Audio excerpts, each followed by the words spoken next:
کتنے ہی دنوں تک آپ اس کے پاس نہیں گئے شرمندگی کی وجہ سے۔ آپ روٹی لینے نہیں گئے کہ وہ کیا سوچتا ہوگا کہ اس نے میرے پیسے واپس نہیں کیے اور روٹی لینے آ جاتا ہے۔ بہت سے دن گزر گئے، وہ تندور والا آپ کا انتظار کرتا کہ آپ روٹی لینے کیوں نہیں آتے، لیکن آپ یہی سوچتے رہتے کہ میں اس کا قرض کیسے لوٹا پاؤں گا، کہ غیب سے ایک دن آواز آئی، اے عبد القادر، آپ کی روٹی کا قرض اتارنے کا ذمہ اللہ تعالیٰ نے لیا ہے، آپ اس بات سے کیوں پریشان ہوتے ہیں؟ آپ کو وہاں جانا چاہیے اور روٹی لینی چاہیے۔ آپ نے کہا میں قرض کی روٹی کیوں کھاؤں، میں اب وہاں نہیں جاؤں گا۔ میں نے یہ فیصلہ کیا ہے کہ میں اس تندور والے سے روٹی نہیں لوں گا، اس کے پاس نہیں جاؤں گا۔ فوراً غیب سے آواز آئی، اے عبد القادر، قرض کی ادائیگی کرنے تو آپ کو جانا پڑے گا۔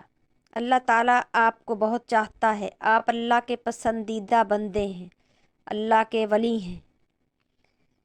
آپ کے اوپر کوئی قرض نہیں ہے، آپ اس کی فکر نہ کریں۔ آپ کے قرض کو لوٹانے کی ذمہ داری خود اللہ تعالیٰ کی ہے، جو تمام جہانوں کا بادشاہ ہے۔ آپ کی ذمہ داری اس کے ہاتھ میں ہے، آپ پریشان نہ ہوں۔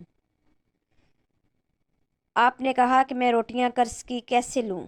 غیب سے آواز آئی، عبد القادر، آپ فلاں جگہ پر جائیں جو ہم آپ کو بتا رہے ہیں، وہاں پر آپ کسی سے بھی کوئی بات نہیں کریں گے، جو بھی چیز آپ کو ملے آپ اٹھا لیں اور اس تندور والے کے پاس جائیں اور اس کا قرض ادا کریں۔ آپ اس مقام پر پہنچ گئے، وہ آبادی سے دور تھی، کافی ویرانہ تھا وہاں، اور کسی کا آنا جانا بھی نہیں تھا۔ آپ نے دیکھا کہ ایک تھیلا پڑا ہوا ہے۔ آپ اس تھیلے کے پاس گئے، جب آپ نے اس کو کھول کر دیکھا تو وہ آٹے کا تھیلا تھا۔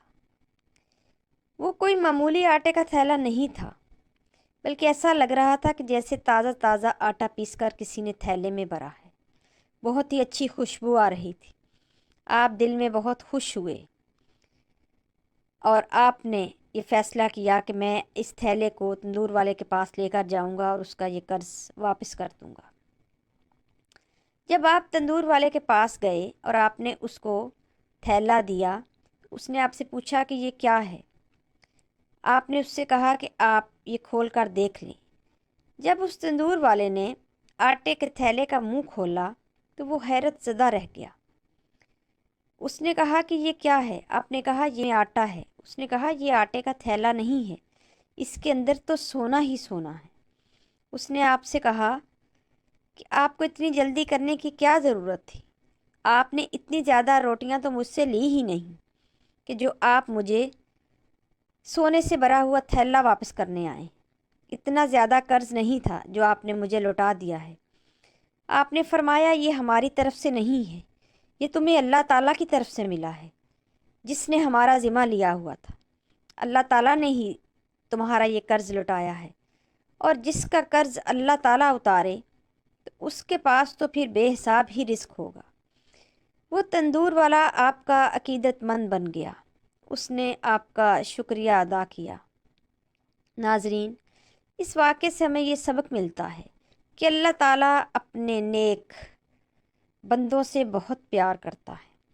اللہ تعالیٰ جن سے محبت کرتا ہے ان کو کبھی بھی اکیلا نہیں چھوڑتا۔ ہمیں چاہیے کہ ہم بھی اللہ تعالیٰ کے نیک اور پسندیدہ بندے بنیں۔ اللہ تعالیٰ انہی لوگوں سے محبت کرتا ہے جو اللہ سے محبت کرتے ہیں اور اللہ کے بتائے ہوئے راستے پر چلتے ہیں۔ اللہ تعالیٰ ہم سب کو نیک بندے بننے کی توفیق دے، آمین۔ ناظرین، امید ہے آپ کو یہ واقعہ اچھا لگا ہوگا۔ ہمارے چینل کو سبسکرائب کریں، ہماری ویڈیو کو لائک کریں۔ آپ کی سماعتوں کا بہت شکریہ۔